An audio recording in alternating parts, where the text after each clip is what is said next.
Friends, ये series हम योग की शुरू करेंगे क्योंकि हमारे फिजिकली अगर फिट रहना है तो बॉडी को हमें कुछ एक्सरसाइज बॉडी की करनी बहुत ज़्यादा ज़रूरी है।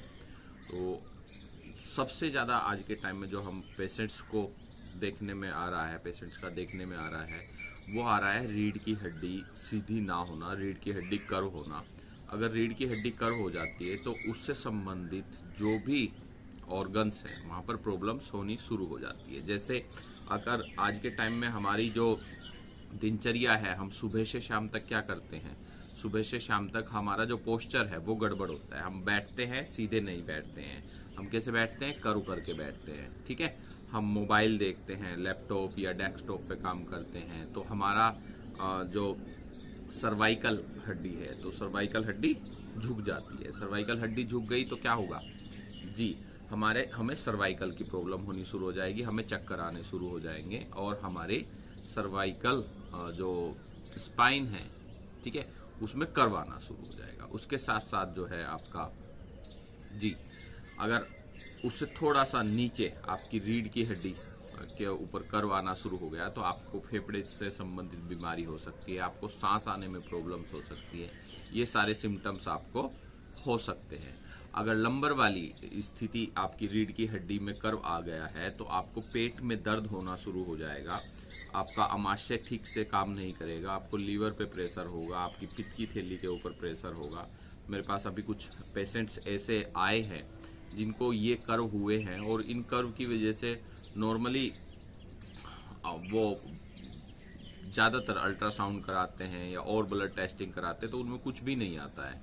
क्यों? क्योंकि उनकी रीढ़ की हड्डी कर्व हो गई है। रीढ़ की हड्डी जब कर्व हो जाती है तो उससे संबंधित जो भी ऑर्गन्स है, क्योंकि रीढ़ की हड्डी के अंदर से बहुत सारे नर्व जो है हमारे ऑर्गन तक पहुंचते हैं, जहां पर मैसेज सप्लाई होता है, ब्लड सप्लाई होता है, फ्लूइड सप्लाई होता है, तो उनके ऊपर प्रेशर आता है और प्रेशर आने की वजह से वहां पर प्रॉब्लम्स होनी शुरू हो जाती है। ठीक है।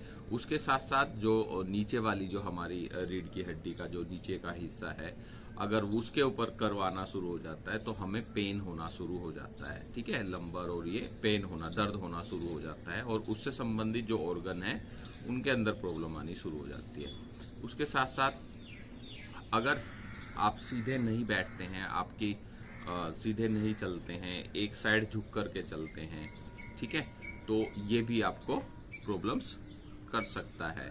जैसे कुछ लोग क्या करते हैं, पिछली पॉकेट के अंदर पर्स रखते हैं, तो पर्स रखने की वजह से क्या हो गया जी, पोस्चर चेंज हो गया। जब पोस्चर चेंज हो गया तो रीढ़ की हड्डी कर्व हो गई। रीढ़ की हड्डी कर्व हो गई तो क्या हुआ, जो नर्वस सिस्टम है पैरों में जो ब्लड सप्लाई करता है वहां पर प्रॉब्लम्स क्रिएट करना शुरू कर दिया उसने, चाहे सियाटिका का पेन हो, ठीक है, तो नसों का दर्द होना शुरू हो जाता, पैरों में को निकलना शुरू हो जाता। बहुत ज्यादा प्रॉब्लम्स आज के टाइम में लोगों को है। पर्स भी रखते हैं कुछ लोग तिरछे बैठते हैं, कुछ लोग। आपको सिंपल सा कुछ नहीं करना है इन सारी चीजों में, आपको सिर्फ ध्यान केंद्रित करना है कि मैं कुछ ऐसा तो नहीं कर रहा हूँ, जैसा मेरा बैठने का काम है या कुछ भी इस तरीके का कोई काम है तो मैं कहीं गलत तरीके से तो नहीं बैठ रहा हूँ। ठीक है। तो इन चीजों का आपको ध्यान देना है। तो मैं इस सीरीज के अंदर इन प्रॉब्लम्स को नॉर्मली आसन से कैसे ठीक कर सकते हैं, योग से कैसे ठीक कर सकते हैं, वो मैं बताऊंगा। मैं ऑलरेडी न्यूट्रिशन एडवाइजर हूँ, योगा ट्रेनर हूँ, तो आपको ये सारी चीज़ें मैं सिखाऊँ, क्योंकि सारी चीज़ें न्यूट्रिशन भी खाना पान ही नहीं सही कर सकता। आपको अपने शरीर को उस परिस्थिति में रखना पड़ेगा, क्योंकि 24 घंटे में अगर 12 घंटे आप अपने पोस्चर पे काम करते हैं, पोस्चर गलत होता है तो भी आप स्वस्थ नहीं रहेंगे। ठीक है। तो इस प्रक्रिया में आगे चलते हैं। कई सारी चीज़ें और मैं बात करूंगा। पहले हम रीढ़ की हड्डी की पोस्चर की बात करेंगे, उसके बाद हम प्राणायाम की बात करेंगे।